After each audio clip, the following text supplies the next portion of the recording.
Good evening, race fans. Welcome back to Podium Esports coverage of the Porsche Club of America Sim Racing Zone Group Challenge. On tonight from the virtual Road America in Elkhart Lake, Wisconsin. This, of course, another event from PCA Sim Racing, brought to you by Hagerty. James White, the voice of Podium Esports, alongside Taylor Burris, Rachel Whiteford, and Ryan Bauer, bringing you all the action from Road America as we get set for our third race of the evening, coming to you from the club class, which is brought to you by Michelin, a better way forward. And wild race in the first class that we saw this evening, Taylor. Second race that we just wrapped up with the sport class, a little bit cleaner, a few more battles across the board. So generally speaking, the level of action and the quality of competition tends to rise as we progress through the evening. So do we see our best race of the evening yet from this club class? Well, we have a great group of lineups here, and we have currently right now in timing and scoring 3 drivers who have run under the 2-minute mark. Drivers such as Ian Simon, Matthew Siddall, and Jared Roadheaver. Very strong competitors in the PCA Sim Racing Series, but don't forget we have a couple of other strong competitors as well. Jeremy Mazriello, Al Burke, Klaus Nielsen.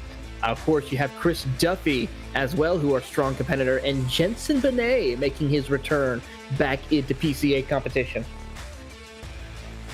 Jensen Benet, who was a class champion in Series 5 and so strong with the 718 Cayman GT4s that we ran in the fall. It's going to be all about the 911 RSRs, though. That's the biggest question, as Ian Simon is in the mix too, Matthew Siddall, Robert LaCroix, so many strong names that we talked about, both in Series 5 and here to start off the Zone Group Challenge, Rachel. Yeah, certainly are, of course, and it's going to be a fantastic one for us tonight with this group. We've had some really crazy racing so far, and looking forward to some more, especially tighter, closer racing. And from what we saw from these guys last week, it's going to be really good. We will keep our eyes peeled as we wait to see how qualifying pans out amongst our top drivers, where, remember we talked about in that challenge class, we had one driver clear the 2-minute barrier. Here we have 5 of them that had managed to drop below all of the 2-minute barrier markers and have lap times in the 159s. As you look on with Ian Simon, Zone 5 driver to the Mardi Gras region, we know how good they are from the Texas side of things, but certainly not slouches on the Mardi Gras region side of things too. Ian Simon had a few victories in Series 5 in his class. Dave Stewart out of the Upper Canada region, Zone 1, also strong, and can't rule out him either. No, you certainly cannot. And of course, Jensen Benet is also another strong competitor. Currently right now sitting in 20th, but I'm pretty sure he does have another good qualifying lap in him. Jared Roadheaver as well currently sits in the top 5 position in 4th, and he's running on a great lap right now as he comes up to turn number 6 and turn 7 as he heads over towards the hurry downs to see if he can get one last lap in before qualifying is over.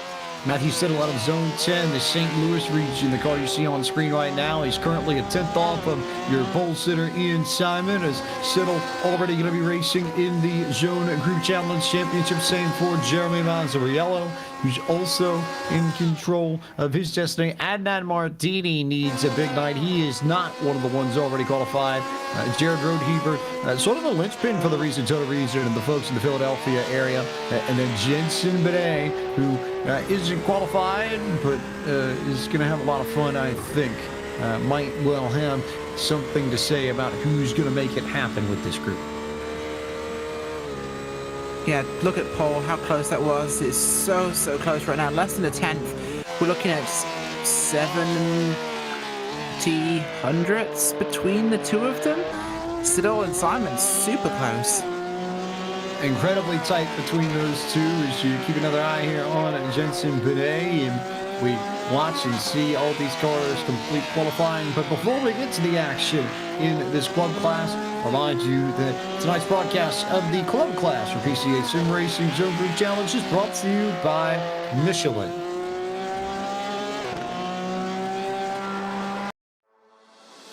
Michelin is the presenting partner for the Club Class 2021 and the official tire of IMSA. They also manufacture and sell tires for every type of vehicle, including airplanes, automobiles, bicycles, earth movers, farm equipment, heavy-duty trucks, and motorcycles. Michelin also offers a full range of innovative services and solutions that help make mobility safer, more efficient, and more environmentally friendly. For more information about them, you can log on to www.michelinman.com. Time to go through the starting grid and tell you where your favorite drivers beginning at this club class feature. Round 3 of 4 in this Zone Group Challenge qualifying series. It's Ian Simon who starts on pole. Matthew Siddle will start second. Robert LaCroix, Jared Rodeheaver make up that second row in third and fourth. It's Al Burke, Ed Nelson, and Klaus Nielsen who will start as the top 3 non-qualified drivers, 5th, 6th, and 7th, respectively. Michael McKinney is also part of that group. He'll start in 8th, 9th on the grid to Kevin Douglas, and then P10 to Jeremy Mazzariello. In the 11th position, we'll find Aiden Mardini, followed by Travis Brody in 12th position. James Sue is in 13th, followed by Julian Velez in 14th. Chris Duffy in the Rubber Duffy Porsche is going to be in 15th, followed by Patrick Gill in 16th. Michael Patterson in 17th with Jean-Paul Leno 18th. Jensen Benet in 19th. Rounding out your top 20 is Dave Stewart. 21st and last is Andrew Elson. One poor car for Rachel to read as we take a look at the track facts for Road America. This is a 4.048 mile, 6.515 kilometer, 14 turn circuit that opened in 1955, 30 minutes plus 1 lap. As always, in-sim time, 9:30 a.m., April 2nd, 2021, upcoming Friday. Air temp, 67 degrees Fahrenheit, track temp, 68 degrees Fahrenheit, winds headed to the north at 2 miles an hour, humidity at 28%, 30 minutes plus 1 lap. We're going to find out who goes to victory lane in this third race of 4 this evening. Ian Simon will get set to lead us off, and we are underway with the club class at Road America in this Porsche Club of America Sim Racing Zone Group Challenge, and a good little mix of drivers trying to figure out who wants to be the first behind.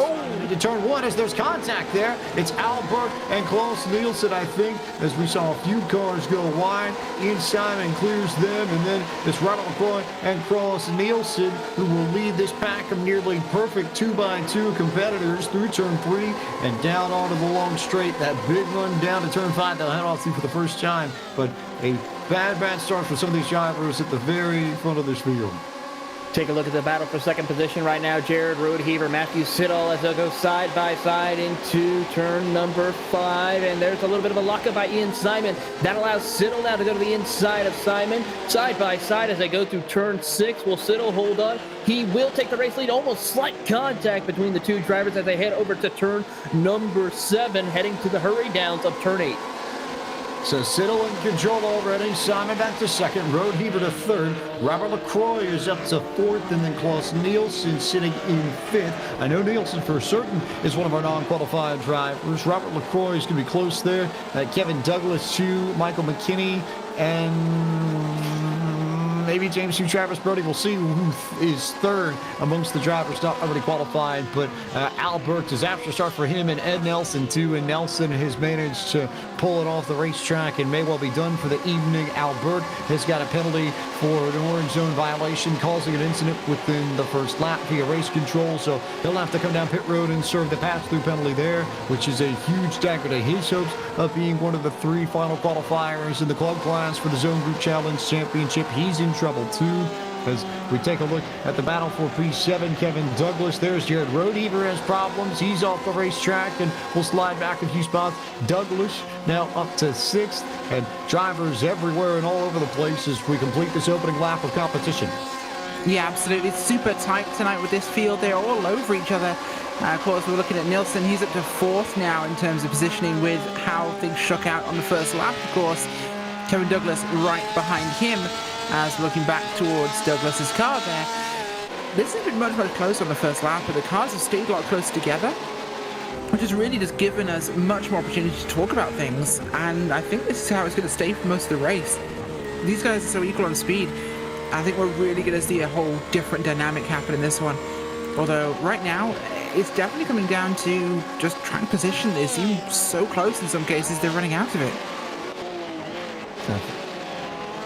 Definitely going to be tricky to separate these drivers. Siddall and Simon have jumped ahead of LaCroix and Nielsen.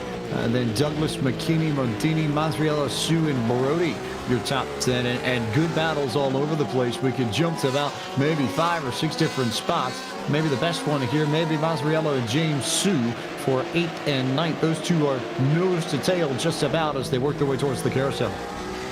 Here you're on board with James Sue, the battle for 9th position as they work their way up through the carousel right now. All about 4 or 5 cars right there lined up nose to tail as they come out of the carousel, working their way down towards the kink right here as James Sue's trying to see if he can get a good run. Not close enough to make any chance of a pass at this point in time. Gets a good run, though, out of the kink as we see in front of him. Mazzariello makes a small mistake. He gets right on the bumper, looks to the inside. Might cross over to go to the inside lane into the Canada corner. No, going to go the long way around and try to crossover move. Side by side, almost can't quite complete the pass. He gets back on the bumper of Jeremy Mazzariello, backs off a little bit as they work their way up through the hill.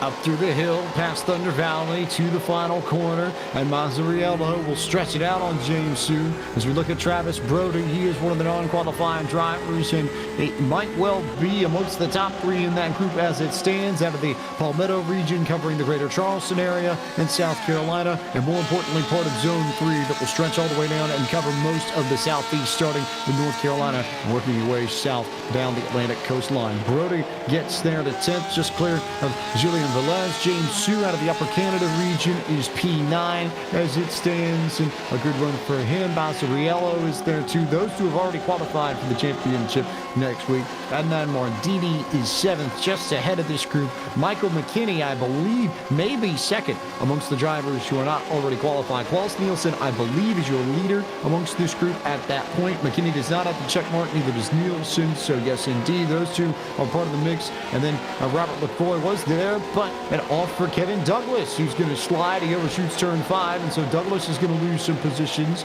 Travis Brody's able to clear him. Douglas already qualified. He's got the check mark, so not necessarily a huge loss to him, but that could be valuable track position to a Brody or a Sue or somebody who may need it. Yeah, it certainly is, of course, and it's definitely looking like they've got potential with that, but I think with how much the skill gap is down in a class like this one, it's going to be much harder for people like Brody to move forwards. But then again, we have a lot of guys who are qualified in further forward here, so it's going to mean that a lot of those positions that are open for those guys who have not qualified are going to be a lot further back in the running order. So it's about balancing what you're really looking for in this race in terms of gains versus rewards. And Brody could be in a pretty good spot right now in 10th. He's not far from other drivers, so it's going to give him an opportunity here to at least go up if he can. Brody out of the Palmetto region, trying to work over James Sue and go catch him. Sue is just up the road, bobbing a little bit here, and everybody taking wild lines. It's tough to keep yourself within the confines of this circuit and on the racing circuit, especially at this part of the racetrack, because you really do use every edge of every corner coming out of Thunder Valley and up to turn 13 and 14, Taylor. And I think that's what makes the final sector of this circuit so difficult, is that you really are very close to the grass just by nature of the way you race the place. You certainly are, and that's why you have to respect this racetrack for very much utmost respect. I mean, one false move, you could end up in the gravel or in the grass, or as we saw with Jared Roadhaver, in the tire barrier, as we saw early on. So we have to make sure that you take care of your equipment, but also make sure that you show that balance of aggressiveness, but also caution, as we see a battle right now between Jeremy Mazzariello and Aiden Mardini, as we see Mazzariello dive to the inside in turn 5. He will move up to the 6th position. Mazzariello up to 6 as Adnan Mardini is going to slide back one spot. James Sue is right there, as is Travis Brody. As Ian Simon has an off and has a moment. Looks like coming out of turn 7. Just click the curb here. Same sort of issue. Yeah, got the grass. It's the same sort of thing we see more often than not in turn 13 and 14, but just about there. As Nielsen goes off as well and has a bit of a moment too. We'll take a look and see what happened, but Klaus Nielsen looks like his off maybe came over, call it turn 6 perhaps, we'll see, but Simon with the bigger off of the two, and then Nielsen goes off in turn 8 actually. Yeah, not been a great place for them on this one. It's gotten a lot tighter, of course, and we said how narrow this track is. It does lead to a lot of off tracks and moments, of course. These guys make one small mistake with the speeds they're pushing, it's very easy to end up basically just extending too far and running wide. And this track doesn't forgive. So that now means that Michael McKinney is your leader amongst the non-qualified drivers. That's the important piece of that exchange, with Simon going off and Nielsen having issues. So yeah, there was contact between Simon and Nielsen right after Simon rejoined the racetrack, and it sent Nielsen off the circuit, and there you see McKinney jump right past him as they enter the carousel. So it's McKinney, then Nielsen, and then Travis Brody, we believe, is the third car in that mix and currently holds the last spot at the podium amongst the non-qualified drivers. So we'll keep a tight eye on them as Siddle, LaCroix, and Simon have sort of found their own world. They're spaced out by at least almost 4 seconds individually, so not much of a battle amongst the top three. You really have to go back to McKinney and then Nielsen, and then this whole stretch back to almost Julian Velez at 11th. Everybody in that stretch from McKinney to Douglas, that's 14th, 10th, within a second of one another. Tight intervals all the way around. Just shows the competitiveness of this class right here, James, as we see Chris Duffy get a little bit wide, has to gather it back up, continue on his way, working his way up into turn number 6, trying to see if he can find his way up to the back bumper of Michael Patterson as they head to the hurry downs of turn 8. John Paul Leno currently running 16th, having a tough time by himself, 2 seconds back from the rest of the field.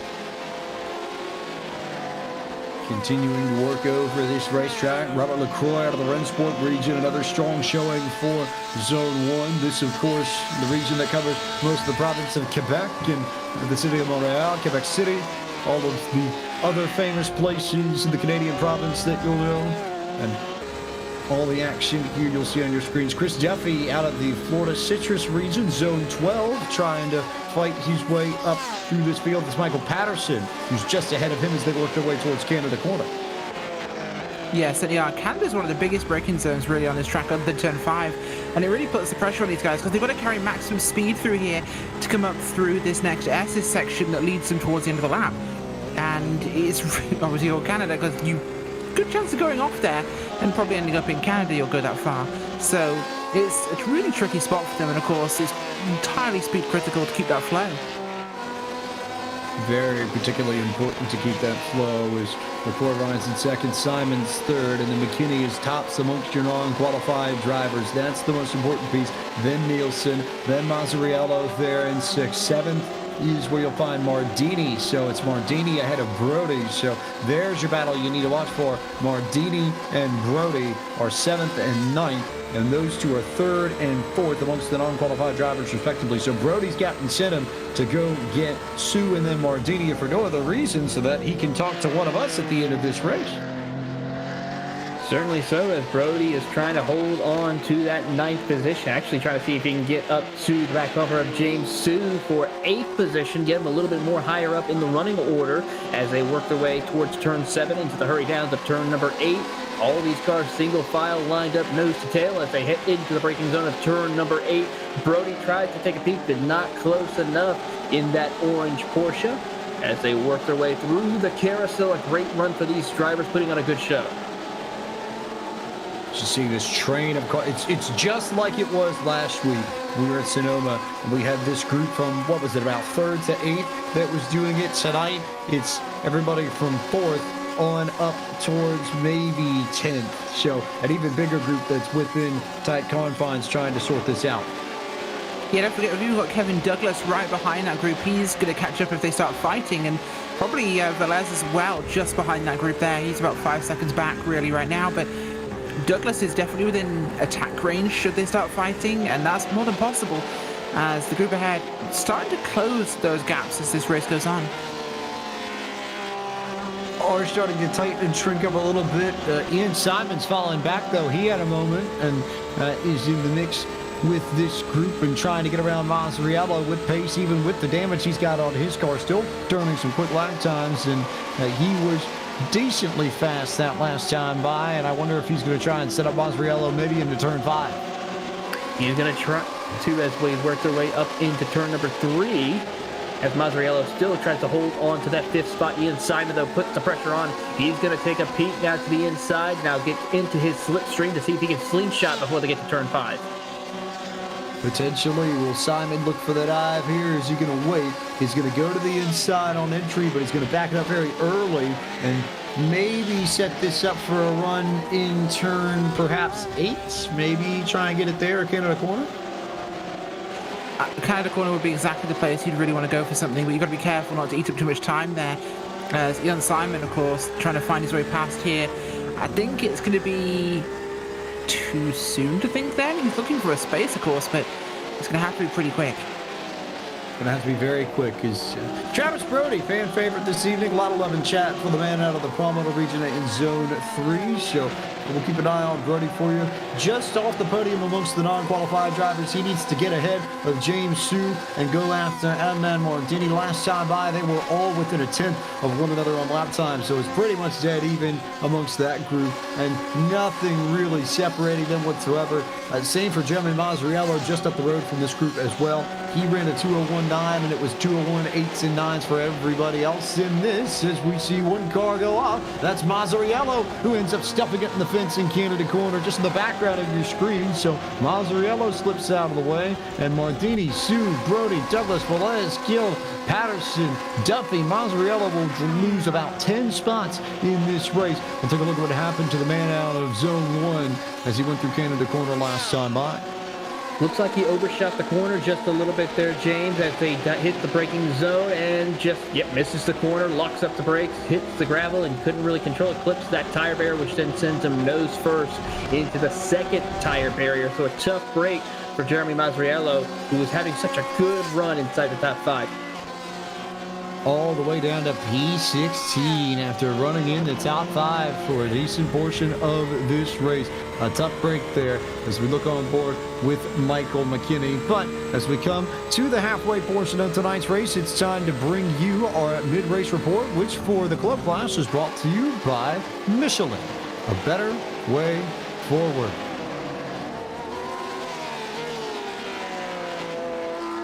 It is Matthew Siddle in control of this race, out in front by 9 seconds over Robert LaCroix, the man out of Zone 10, the St. Louis region driver, running well here at the Midwestern road course for this Zone Group Challenge qualifying round. Then Robert LaCroix of the Rensport region. He's been in second pretty much all race, so no surprise to see him maintain that spot there. LaCroix holding on to P2. P3, how about the run for Klaus Nielsen out of the Lone Star region? Another Zone 5 driver with prowess and potential. He currently sits in the 3rd spot. Great run for him. Same can be said for Michael McKinney, who's having a solid run in P4. Really good work from McKinney to be up there, and those two trying to make their way into the Zone Group Challenge Championship next month. Ian Simon is back to 5th after a few mishaps of his own. He'd been running top 3 a little bit earlier, but again, Zone 5's not going to complain about another strong run from one of their own. And Mardini, representing Southern California well, the Orange Coast region driver out of Zone 8, is 6th in this race. 7th at the moment out of the Upper Canada region is James Sue, and James is the one man keeping the man behind him from battle with the man in front of him, which normally wouldn't matter all that much, but it's the difference between a podium amongst the non-qualified drivers in 4th place. Travis Brody's trying to race his way up into it and get around Mardini just ahead of him. He's got work to do.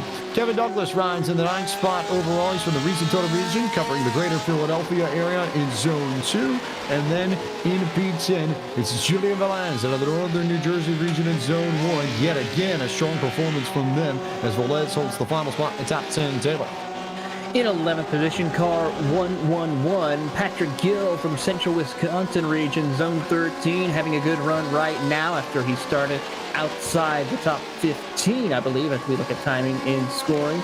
Yeah, he started in 16th position, so a good job run for him, as Michael Patterson is in hot pursuit of him in the 12th position. Patterson, of course, from the Longhorn region, and then right behind him is Chris Duffy in P13 from the Florida Citrus region, who just went off a little bit too wide in turn 5, gathers it back up. Jean-Paul Leno from the Bodyguard region from Zone 5 is sitting in 14th position. As we are now going into the 15th position, Jeremy Mazzariello, who's in 15th, the North Country region driver who just had a major incident a few laps ago, he will hold on to that 15th spot. Absolutely. 16th is Andrew Ellison, car 981 from the Peach State region, zone number 3. He's, of course, checked in at the moment. P17 is going to be Dave Stewart, the 914 from the Upper Canada region, zone number 1. Dave Stewart's up 3 positions from where he started, not checked in. 18th place right now is Jensen Bennett in the 911, quite an appropriate car number, from a zone somewhere. We're not sure. He's also not checked in though. We'll have to see if he can. 19th is Al Burke, the Upper Canada region zone 1 driver in the 169. Al is currently down about 14 spots after an incident. Last 2 cars are no longer running, but they are Jared Rudenhever and Ed Nelson. Roadheaver in 20th and Nelson in 21st. And that concludes our mid-race report for the club class, which is brought to you by Michelin, a better way forward. Also of note, very importantly, Adnan Mardini had an off in between turns 13 and 14 just a few moments ago, and Mardini has slipped back into 10th, and that has moved Travis Brody up into the podium amongst the non-qualifying drivers. We'll take a look at Mardini, see what happened. Got the sand over out of Canada corner, which automatically put him in some trouble, and then tried to take the short way around the corner and ended up in big trouble. Right on board with him and see just what it looked like from his perspective, but just a little bit too quick to get out of the corner, out of Canada corner. Had to gather it back up, catch the car back up, avoid the traffic to his inside, and then he comes thundering up the hill and just loses it there sideways and would end up smacking the fence. You didn't see it on the replay, but it was just off there to the side, and Mardini ends up in trouble and is a little bit further back now in 13th. Yeah, tough drive for him right now as he has dropped all the way back to 13th as we're on board with Michael Patterson, who, due to the fact of drivers such as Mardini and Mazzariello making a mistake, he was able to work his way just up into 11th, just outside the top 10, trying to see if he can run down Patrick Gill in the 10th spot right here, as Matthew Siddle, still your race leader, absolutely a dominating performance, 10 seconds. Siddle in control. Second place, Robert LaCroix in zone 1, and then Nielsen in 3rd, and in a good battle of his own with Michael McKinney. Absolutely is right now, of course, and this one's been going on for most of the race so far. Well, it was. No, it still is. Okay, Klaus Nielsen just ahead of him there, so well within attack region still. Indeed, Nielsen and McKinney. This the battle amongst the top 2 drivers not already qualified and now properly becoming a battle as these two can see each other nose to tail right on top of it, ready to go after one another. They certainly are as they work on in battle. Here's Ian Simon right now in that 5th spot, trying to hunt down Michael McKinney and Klaus Nielsen to get a podium finish here. The pole sitter, after having a mistake early in the going, trying to recover out of turn number 5. Up the hill they go into turn 6 underneath the Corvette Bridge. They'll dive it down to the bottom of the racetrack, trying to see if they can work their way through as they come out of turn 7 to the hurry down to turn 8. It is still going to be Klaus Nielsen holding on to that final podium. Klaus Nielsen's got the podium position and ready to go if need be, trying to hang on and make sure he's in good shape. But certainly, I think wouldn't mind a good run here, and certainly wouldn't mind the boost it would give to the point standings, which coming into tonight, he was 3rd. And the last man amongst the drivers trying to make it in. Michael McKinney came into tonight 4th, just on the edge, and especially after Al Burke had the issues with Ed Nelson at the beginning of this race. This race presents a very big opportunity for Nielsen and McKinney to potentially leapfrog Burke and Julian Velez, who's only in 9th. So they might not gain too much on Velez, but the opportunity to get Burke and really tighten up this battle for the final spots to get into the Zone Group Challenge Championship next week at Sebring is definitely still on the table with 7 minutes to go. Yeah, not a lot of time left in this race, but we've still got some very close battles here. Brody and Sue is one that I'm keeping my eye on right now in particular. They are right on top of each other here, and Brody's looking like he's going to try and find something here. Of course, he's moved up 5 spots already. Can he make it 6?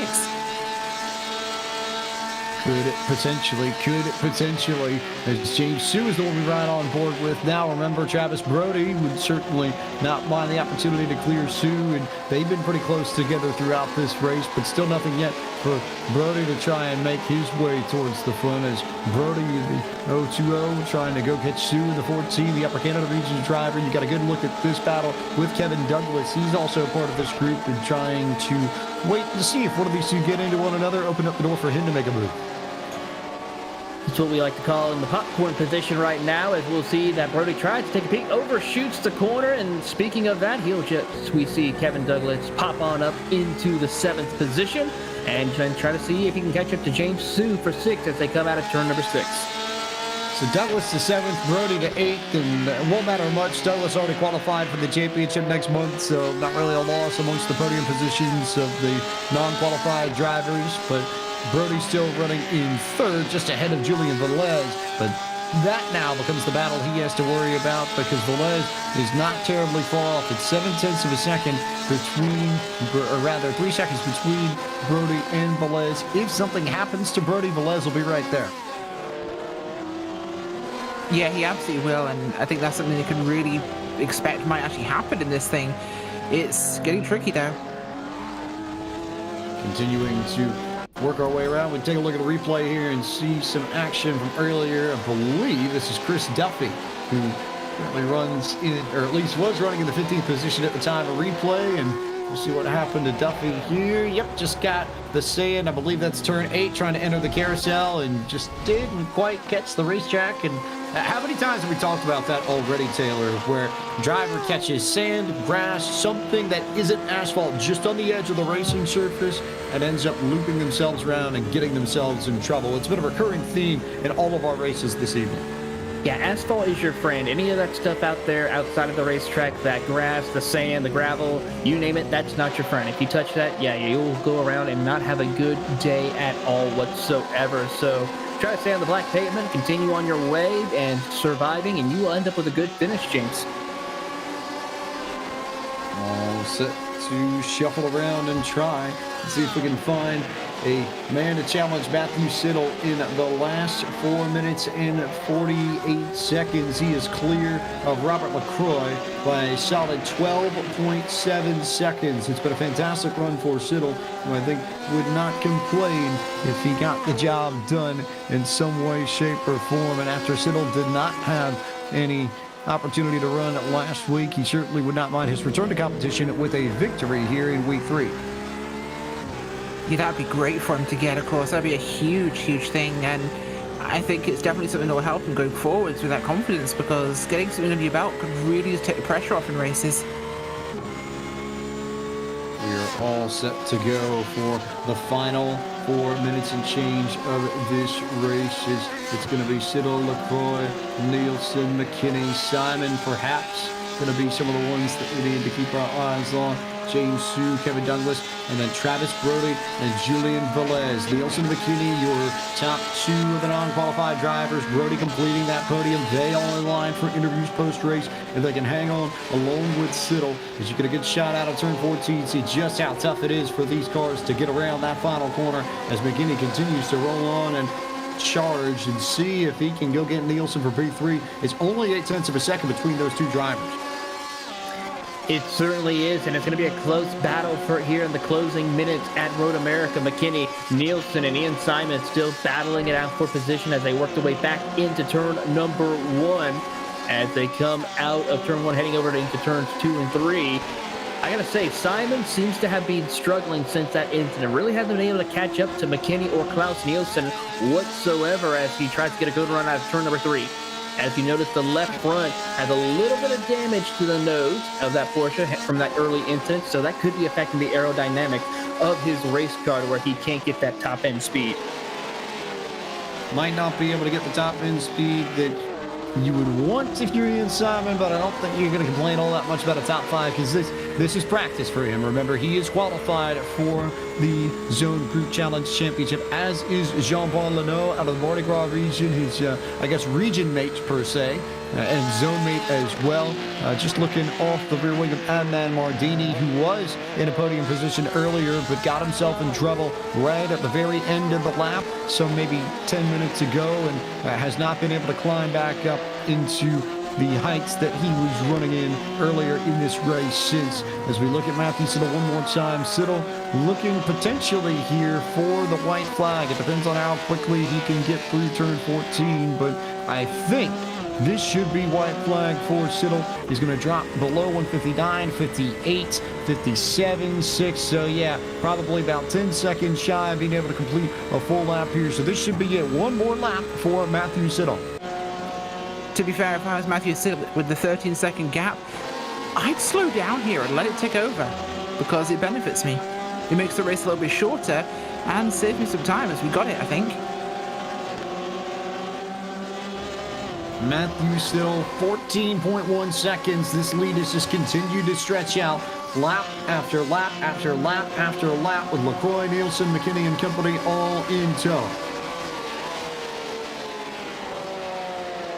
Yeah, certainly is, of course, and that's going to be the real battle we're seeing in this one as these guys try and find a way to make it through this thing. It's definitely been one of those really close follow-the-leader style races where it's been just all over the thing.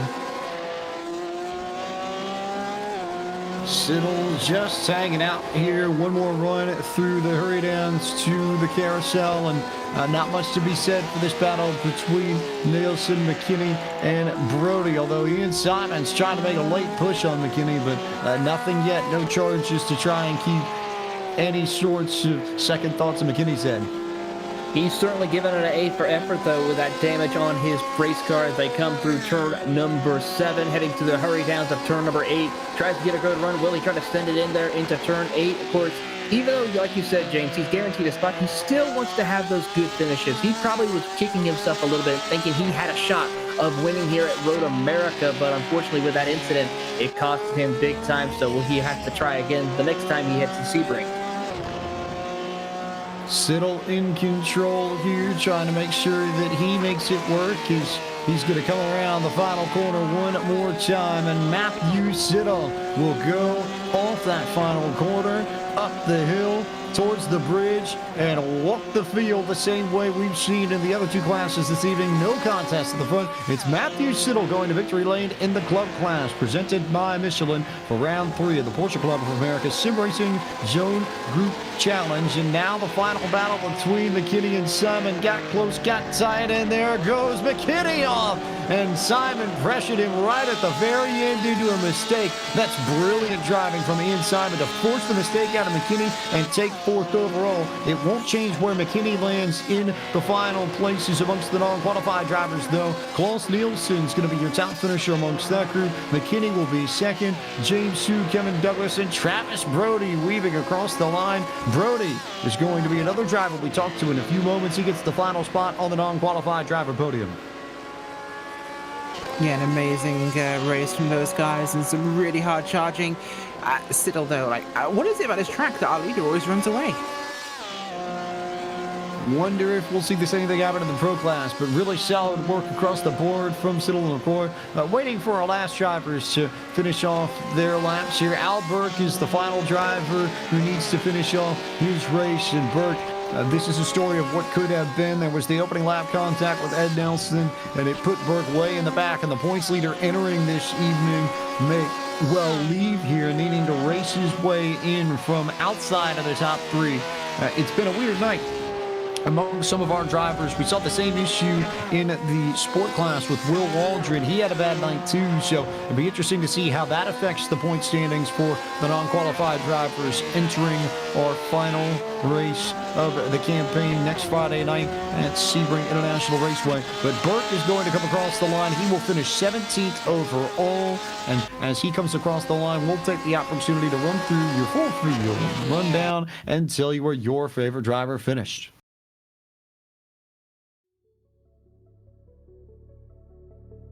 Matthew Siddle, Robert LaCroix, 1-2 tonight ahead of Klaus Nielsen. Top finisher amongst the non-qualified drivers. Ian Simon was 4th, and Michael McKinney as a non-qualified driver completed the top 5. James Sue, Kevin Douglas were 6th and 7th. Travis Brody joins that non-qualified driver podium. We'll talk to him as well in just a moment. He was 8th. 9th went to Julian Velez, and Patrick Gill finished in P10.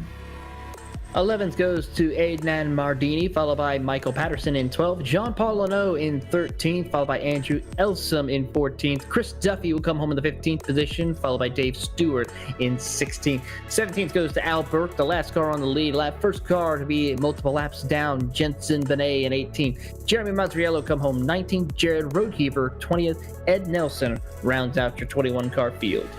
Time to bring in your top finishers from the non-qualified drivers and see how this went. And Klaus Nielsen now joins us. Klaus, I feel like for you, this race was just don't make a mistake and don't put yourself in trouble, because a lot of drivers around you, both in the non-qualified driver points and just those who you were generally racing with in the overall standings, did have trouble. You didn't really put a foot wrong all night, and here you are with the clean race car and the top finisher amongst the non-qualified drivers. So good points night for you as well.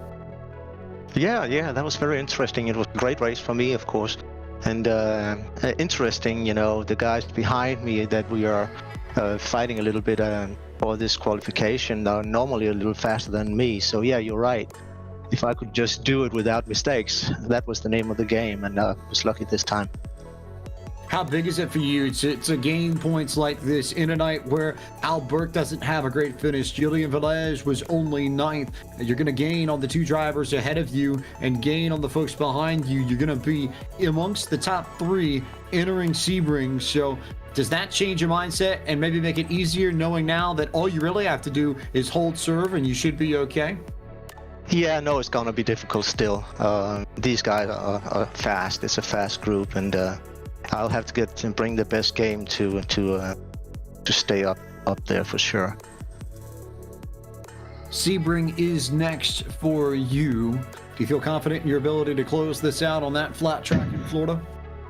Well, we had some good exposure to it not too long ago, as we had a team racing enduro there, and the Matrix Motorsport team had put together a pretty good set of drivers, and we work well together to prepare for them. So I feel pretty good about the track. However, the other guys in the group are pretty good there as well. So it will be interesting. Should be a lot of fun. And between Matrix and Zone 5, that's a pretty powerful combo that you've got, both on the team racing side and the zone side, to help you learn. How much have you leaned on them to gain some experience and figure out how to get around these circuits just a little bit faster? Yeah, that's invaluable to have somebody to spar with, during the weeks, and you can just, dial up a new server, and you can, drive with guys that are faster than yourself and get some hints on how to put the car and what lines to take, and learn from them. That's really, really good. And between Zone 5 and Zone 1 that are so competitive to get into the qualifying, it's been very interesting. It's been fun to drive as well, though. Klaus, congratulations on being the top finishing non-qualified driver in tonight's club class race for the PCA Sim Racing Zone Group Challenge. Thanks for the time, and we'll see you from Sebring next Friday night to see if you can wrap it up. Sure will. Thank you very much. Klaus Nielsen, tops amongst the non-qualified drivers, 3rd overall. 2nd amongst the non-qualified drivers was Michael McKinney, and he now joins Taylor Burris. Here with Michael McKinney coming home with a strong finish here today in this race at Road Atlanta. Michael, talk to us about how the conditions were out for you on the circuit today. Oh, hey Taylor. They were fantastic.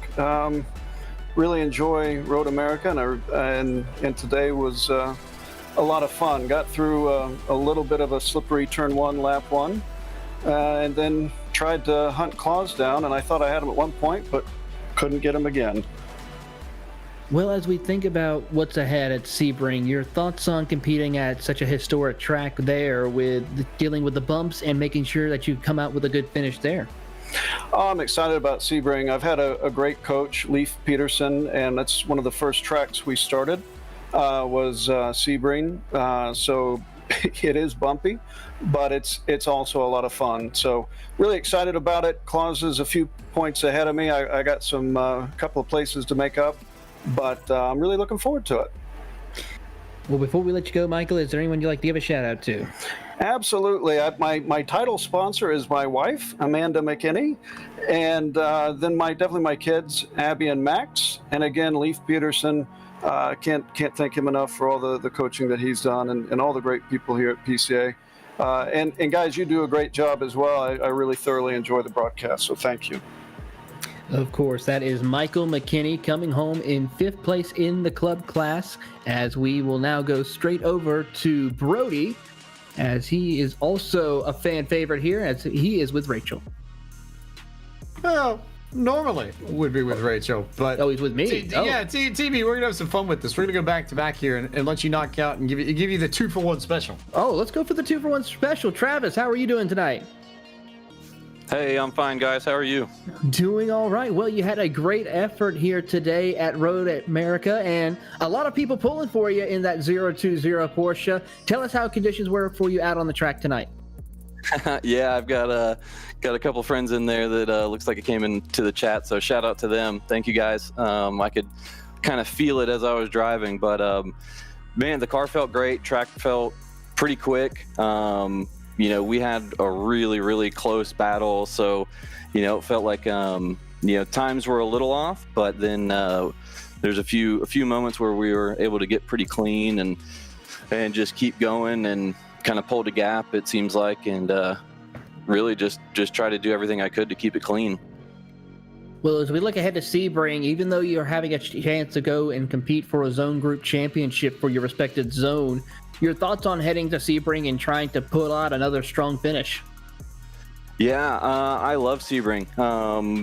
We just did one of the endurance races there and had a pretty good result, and spent a lot of time practicing. So I'm feeling pretty warmed up at Sebring, and really, really looking forward to going out and try to just do what I did here today, would just keep it clean and not do anything too crazy, not get in trouble, and just try to have a good clean race is really all you can do sometimes. Anyone you'd like to give a shout out to there before we let you go? Yeah, shout out to my main sponsor, Tactical Baby Gear. I know I don't think the livery was showing on this one, but those guys support me in everything I do, and Autometrics Motorsports as well in Charleston. All right, that is Travis Brody coming home P8 in the club class, but being your 3rd highest finisher to have a chance to go and compete for a zone group championship. James? Matt Siddle tops amongst everybody tonight in this club class, and it's been the same story for every single one of our winners overall this evening, Matt. So I'll turn the question to you. Does clean air and clean track really make a difference here? Not necessarily with the way it affects the handling of the car, but with your ability to sort of gauge depth perception and hit your marks, and not necessarily have to worry about weaving your way through traffic or any of your competition nearby. Does that really separate you more so here than it might at other circuits? Well, I think at any circuit is a massive advantage to be driving at the front in the clean air, but it's not so much in these cars. The air is not too bad, but the just being able to spot your braking points like you're used to seeing them in practice, rather than hiding behind another car. It's so much easier to make mistakes when you're following people. And so you can just get in your normal rhythm, your normal practice rhythm, and once you get out front, it's easier as long as someone's not breathing down your neck. So, it was quite enjoyable. Is this a track, maybe both in general and in particular for you, is it easier to find your rhythm here than it might be at some other places? If we got you out front and just got you sort of on your own by a racetrack, is this a place where you can just sort of hit that subconscious part of your mind and click off laps? Almost. It is one of my favorite tracks. I do like it so much more than say Sebring, for example. So yeah, you can get in the zone here. So then today was an example of taking advantage of a good track, and then maybe a little bit of practice for next week if you're not necessarily the biggest Sebring fan?